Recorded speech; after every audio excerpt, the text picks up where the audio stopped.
bring in our all-star panel. We have Gianno Caldwell, Fox News political analyst and founder of the Caldwell Institute for Public Safety, Sarah Carter, Fox News contributor, and Alex Marlow, editor-in-chief of Breitbart News and co-author of the Breitbart Business Digest and host of the Alex Marlow Show. Good to see you all. Thanks for being here. Sarah, first of all, that poor security guard. Actually, he held his ground very well. He didn't look like a beefy guy, but he knew how to keep them at bay. But the bottom line is this, Sarah. We are spending such an enormous amount of money. The Department of Education taking over the role of a lot of school boards and designing their own curricula and doing their own work. I actually worked as a junior high school teacher in Gianno's former town Gianno's town of Chicago. I was in Cabrini Green. I'm sure you've heard of that, Gianno. It was a very tough area. Tough streets. Tough streets. The parents were dying for good education, and they weren't getting it, and we were being forced to use stuff from the DO Ed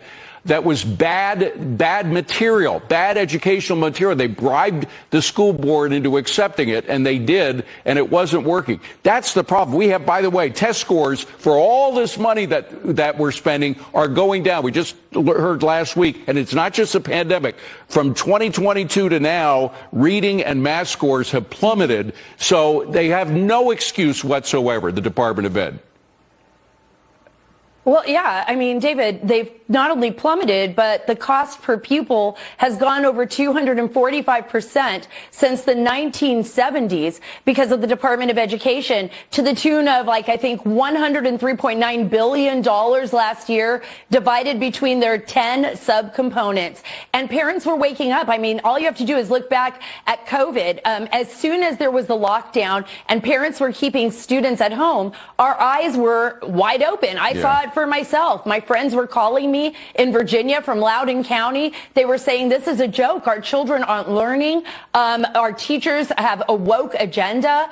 The money is being diverted to social engineering programs. I mean, I think Elon Musk and the president are seeing it for what it is. They're listening to parents. Parents want choices. They want choices. That's right. Whether you're in the most urban, area of Chicago to the most rural place in Ohio, parents want choices for their children so that they can have a great education and that they can move forward. And taxpayers, None of Alex, this anymore. Taxpayers want an accounting. I mean, it's not only the money Department of Education is getting. Remember, there was all that COVID funding for K through 12, $189 billion. Alex, do we have any idea where that money went? Certainly didn't go to raising test scores. No, it's all administration stuff. Yeah, I was thinking about it. What was the last time that the Department of Education did anything interesting?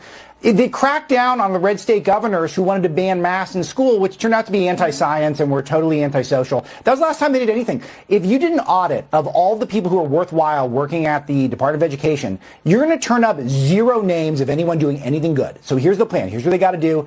Just fire everyone. You don't even have to get rid of the Department of Education. It's got to be an act of Congress to do that anyway.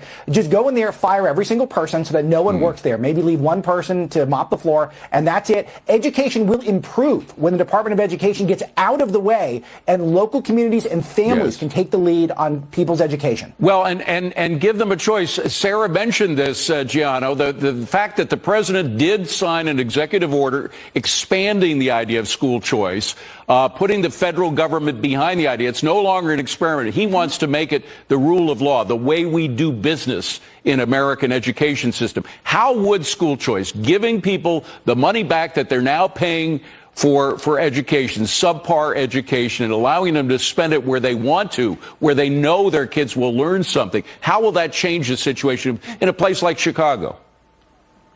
Well, to be honest with you, and we think about places like Illinois where Chicago is in, we've seen multiple failing schools where the children don't know how to read or write at their grade level, and that's all of them in a particular school. Multiple schools are like that. School choice would highly benefit Chicagoans, and it doesn't matter if you're